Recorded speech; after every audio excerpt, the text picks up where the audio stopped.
This evening for the Socceroos, and boys, as we have a look at the goals, it wasn't the most fluid of performances from Australia, and oddly enough from Korea, who looked the more fluid. Their goal was a scrappy type effort. Yeah, there seemed to be a lot of that play through midfield was quite smooth, but in the penalty area there seemed to be a lot of defenders, a lot of forwards, a lot of ball bouncing around. I think Australia will be disappointed particularly in that, because we had the numbers, we just didn't get near the men when we needed to. The ball from the goalkeeper carried a really long way if you think about it, and then I think Lucas Neal here has just made the error just in his choice to go to the line rather than go to the man, and then the trailing midfielders couldn't get there. But you know, the Koreans probably the same thing, Bozza. Yeah, they were dodgy throughout the whole game on set plays, and I always thought that was our best opportunity to score. And just before that, their defender, I think it was the number 3, did give away a really silly corner.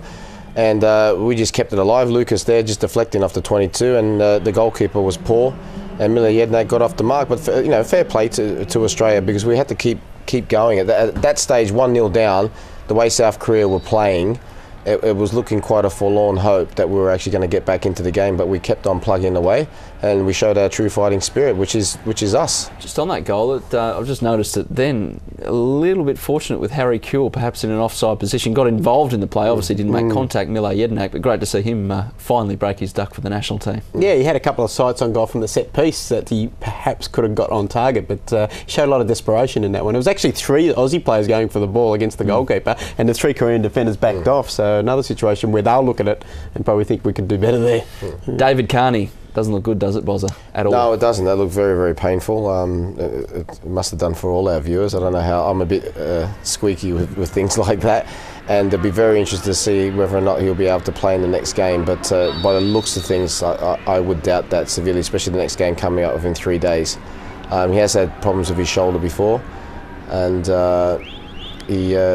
that's probably one of the downsides of the evening, really, Bozza, isn't it? The potential injury problems that we've got. We saw a couple of the other players. Serious, didn't it? We don't know about Kalina, whether or not he was injured.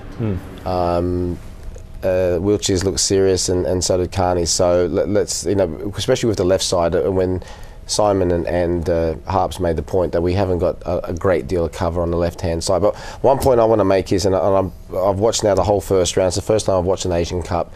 There's not one team I've seen that are comfortable in defending crosses, and that's why I think Tommy Orr must play on on the left side at wing to get the ball out to him so he can whip crosses in, and I reckon we'll score goals for fun.